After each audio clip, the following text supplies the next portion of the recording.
Thank you, Mr. Chairman. It strikes me that there are three overarching questions. Number one, can government force citizens to accept certain religious beliefs? Number two, can government prevent citizens from holding certain religious beliefs? And thirdly, Mr. Chairman, can government decide which religious beliefs are acceptable and which are not? And I find it instructive that in what is supposed to be a legal hearing on the free exercise of religion, the Democrats offer a healthcare professional as their witness. And then I thought some more about it, and I thought, Mr. Chairman, well, of course they did, because Supreme Court law is not on their side.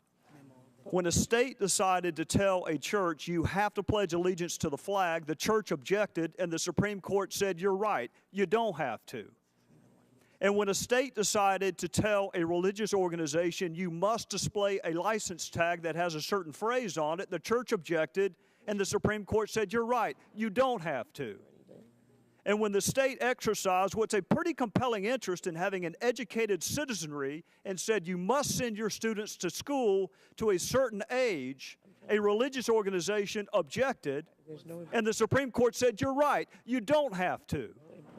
And whether it's animal sacrifice, or whether it's working on Saturdays, or whether, heaven forbid, it is deciding who your ministers are, and the Supreme Court ruled 9-0, Mr. Chairman. Can you find me another case in this fragmented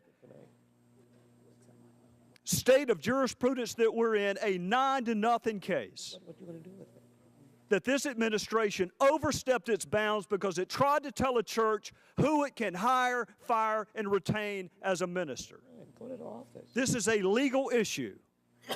And the administration will prevail if it can prove two things.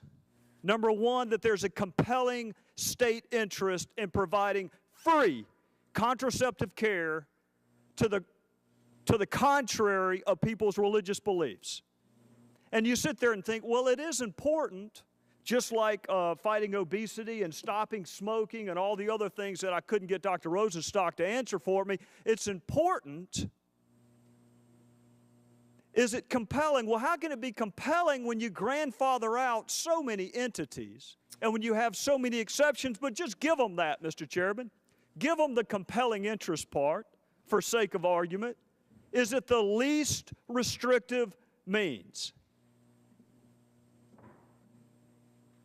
Mr. Chairman, if our colleagues on the other side of the aisle want to create within the penumbra of the Fourth Amendment a constitutional right to free contraception, let them pass a bill. But do not make that man do it when it violates his religious beliefs. So I would ask this to the two legal experts, because I'm not. But you don't have to be one to look at Supreme Court law and see if you can protect a group's right to practice animal sacrifice in Florida, but you can't stand up for the Catholic Church's beliefs on when life begins? So I would ask my two legal experts this. Does it meet the compelling interest test? And is there a least restrictive means of accomplishing this goal, even assuming arguendo that it does? Ms. Monahan. Just to clarify, I'm not a legal expert, so I defer to our legal expert over here. All right. Ms. Uden. To answer your question in a nutshell, I mean, it's completely unconstitutional, and it does not satisfy the compelling government interest or the least intrusive means test. And tell us, in the 45 seconds I have remaining, why it doesn't meet the compelling interest test. Well, I mean, you have to understand what's constituted compelling government interest in the past. It's something like national security or preventing crimes.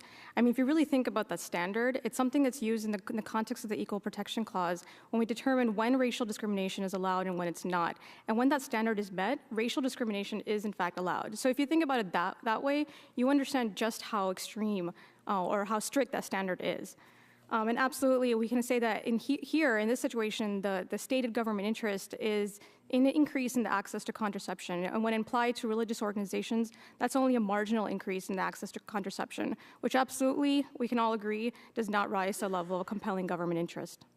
Well, I'm out of time, so I won't have a chance to ask you if the president can make people stop smoking, because that's in the overall health benefit of all of us, or whether they can make diabetics diet so all of our costs go down. I'll have to save that for another hearing, and hopefully the Democrats will invite a legal expert instead of a healthcare professional, Mr. Chairman, if we have another hearing. Well, Mr. Gowdy can be the chairman's lawyer anytime.